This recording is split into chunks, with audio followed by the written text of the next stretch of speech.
sempat diinformasikan bahwa pasangan Amin ini yang termiskin. Sebenarnya nggak usah ditanyakan, dari wajahnya sudah kelihatan.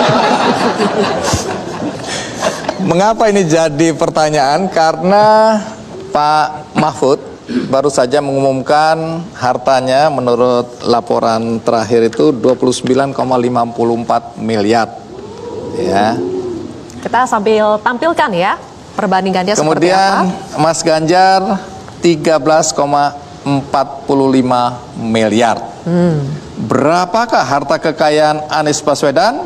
Cuma 11,19 miliar. Itu aja utangnya 7 miliar. Masih ada utang 7 miliar.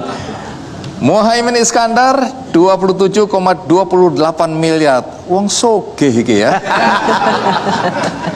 Baik, sampai di sini saya ingin mengaitkan kekayaan Anda berdua dengan keraguan orang bahwa Anda berdua mampu membiayai perjalanan kompetisi ini yang membutuhkan biaya yang sangat besar. Sampai di sini bagaimana Anda ingin meyakinkan pemilih bahwa Anda akan mampu untuk melakukan kampanye dengan baik dan dengan modal yang relatif dianggap sedikit? Saya jawab dulu. Gimana Mas Anies? Oke, gini. Yang miskin dulu, silakan.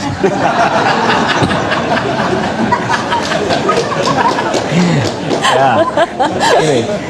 Jadi perasaan rapi udah ya miskin. Gini, Bang Andi. Jadi proses politik ini itu bukan sebuah kegiatan perdagangan yang membawa modal rupiah untuk mendapatkan rupiah. Tapi kalau kita memandang ini sebagai proses perdagangan, saya cari uang, investasi, nanti setelah menjabat akan dikembalikan itu sebagai investasi. Kita ingin melakukan perubahan untuk Republik ini.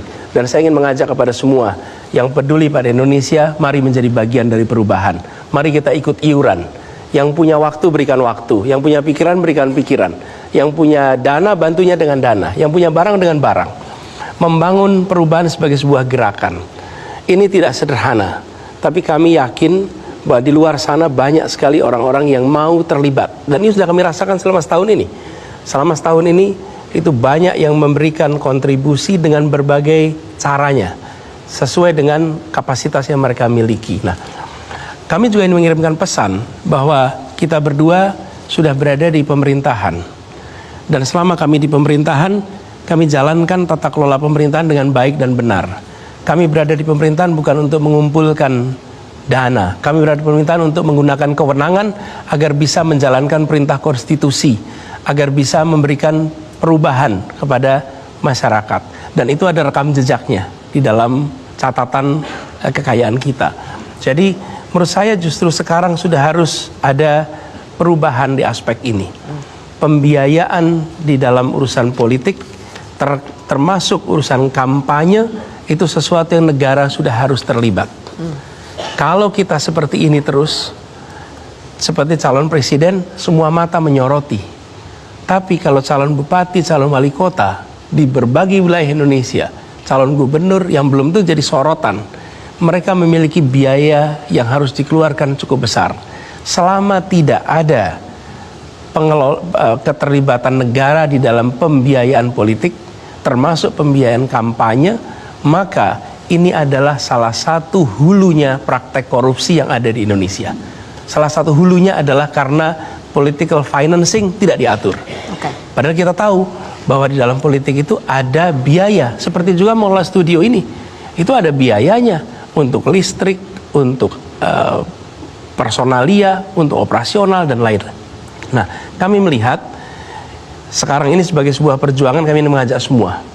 Tapi juga kami ingin menyampaikan salah satu agenda yang ingin kita lakukan ke depan adalah bagaimana ada reformasi dalam pembiayaan proses politik yang ada di Indonesia, sehingga proses politik itu memberikan kesetaraan kesempatan pada siapa saja, tidak harus yang memiliki modal rupiah besar, tapi yang memiliki kepercayaan, yang memiliki kompetensi, yang punya integritas, bisa terlibat di dalam proses politik. Oke, baik.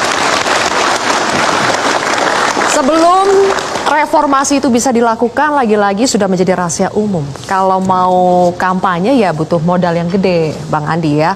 Kalau kita lihat di grafis tadi, modalnya Gus Imin kan lebih besar ya dari modalnya Mas Anies. Kayaknya biaya kampanye bisa lebih besar dari Gus Imin ya? Ya, moga-moga.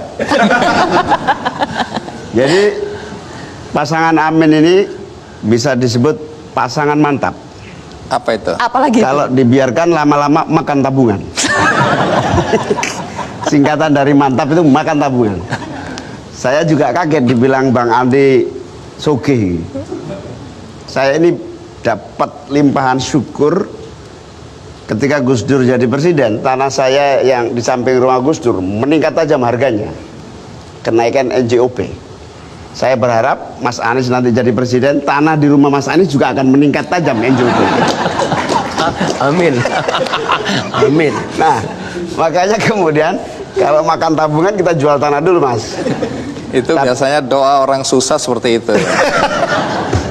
Nah, saya terbiasa ya mengelola partai, bahkan mengelola organisasi dengan seluruh keterbatasan.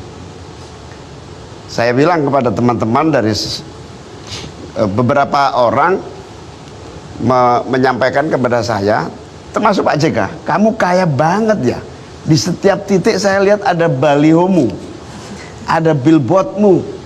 Di setiap gang, saya ke Kalimantan Timur paling ujung, ada billboardmu. Waktu itu belum bareng Mas Anies waktu itu. Jadi saya bilang, gampang Pak JK. Setiap Pak JK lihat billboard, ada billboard saya, berarti ya, hampir pasti di situ ada anggota DPRD PKB. Itu jadi kita tinggal memberikan satu kesadaran kepada seluruh teman-teman saya di daerah bahwa ini perjuangan adalah perjuangan investasi. Investasi apa? Investasi untuk menata kekuatan politik ini agar sesuai dengan cita-cita kita, agar aspirasi kita bisa jalan dengan baik. Bahkan saya bilang, sekian rupiah yang kamu tanamkan untuk perjuangan politik ini, saya jamin tidak akan pernah sia-sia. Bukan hanya untuk dirimu, tetapi juga untuk masyarakat, bahkan untuk bangsa. Perintah ini kadang-kadang cukup efektif ya, untuk mengatasi keterbatasan-keterbatasan pembiayaan. Dan saya lihat kerelawanan ini muncul. Saya bilang Mas Anies ini ternyata sudah wahyu tumurun. Apa itu wahyu tumurun? Spontanitasnya banyak. Waktu saya nyapres tidak sebanyak ini spontanitasnya. Padahal balihonya udah banyak Padahal sekali. balihonya banyak gitu. Iya, iya. Nah artinya oke lah saya wapres sampean capres, karena kayaknya wahyu tumurunnya cocok kalau kita berdua, kira-kira begitu. Nah,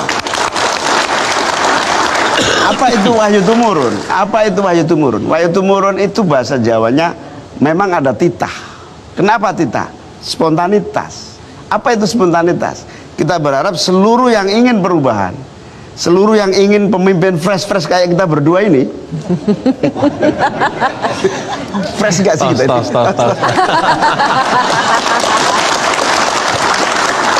Saya menilai ya diri saya sama Mas Anies ini fresh lah. Kalau kalian menilai apa terserah kau. Tapi kami melihat siapa yang ingin perubahan, ingin pemimpin-pemimpin yang fresh. Oke. Apalagi kalau wajah ganteng gabung ini, wah. Stop sampai di situ dulu, Sylvia. Kenapa saya tanyakan Akan menjadi motivasi bergerak dengan keswadayaan yang tinggi. Ya. ada upaya Oke. Anda untuk meyakinkan kami semua bahwa Anda ikut ganteng. Mulai kami percaya.